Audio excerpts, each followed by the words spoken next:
আসসালামু আলাইকুম। Cow is a useful animal. গরু একটি প্রয়োজনীয় প্রাণী।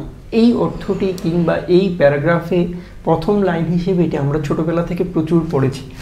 অ্যানিমেল শব্দের অর্থ প্রাণী, এটাও জানি আমরা, কিন্তু এটাকে একটু ভেঙে দেখা যায় যে অ্যানিমেল শব্দের এনিমটা হলো মূল শব্দ, এর এনিম শব্দটা মূল, আর এলটা হলো এখানে বর্ধিত অংশ কিংবা সাফিক্স।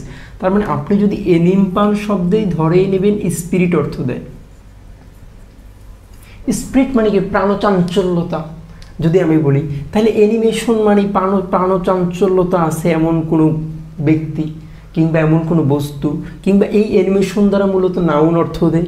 এখন আসি অ্যানিমেটেড মানে হলো এখানে ইডি দ্বারা পাস্ট ফর্ম হয় অ্যানিমেটেড, তার মানে কোনো কিছুকে অ্যানিমেটেড মানে কোনো কিছুকে প্রাণচাঞ্চল্য করা হয়েছে বাই সামওয়ান, তার মানে কর্মবাচ্যে এটা হয়েছে, অন্য কেউ করেছে, তার মানে অ্যানিমেটেডটা আপনি বুঝলেন। এবার আসি ও আর থাকলে কর্তা অর্থ দেয় অ্যানিমেটর, তার মানে আমি অ্যানিমেশন দিই, অ্যানিমেশন বানাই। যদি আমি অ্যানিমেশন বানাই তার মানে আই এম অ্যান অ্যানিমেটর, মানে আমি একজন অ্যানিমেটর। এখানে অর্থটা হলো ব্যক্তি অর্থ দিয়েছি। এখন দেখি আমি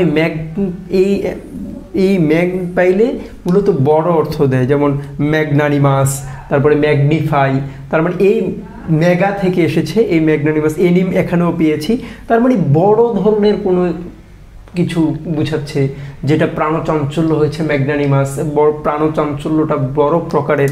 ঠিক আমি যদি বলি উল্টাই এখানে যে আন দিয়ে বলি আন অ্যানিমাস, যেটাতে স্পিরিট নাই, যেটাতে প্রাণচাঞ্চল্যতা নাই, তার মানে আন অ্যানিমাস, তার মধ্যে কোনো প্রাণচাঞ্চল্যতা নাই এমন। ঠিক তেমনি যদি বলি ইকুইঅ্যানিমিটি, তা এনিম পাইলেই আমি বলছি প্রাণচাঞ্চল্যতা অর্থ দিবে, স্পিরিট অর্থ দিবে।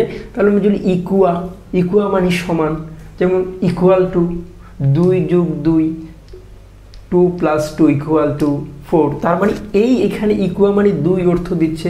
তার মানে দুজন মানুষের মাঝে কিংবা দুজন ব্যক্তির মাঝে যেই মানসিকতা, স্পিরিটের যেই সামঞ্জস্যতা কিংবা ব্যালেন্স, এইটাকে মূলত বলে ইকুয়ানিমিটি।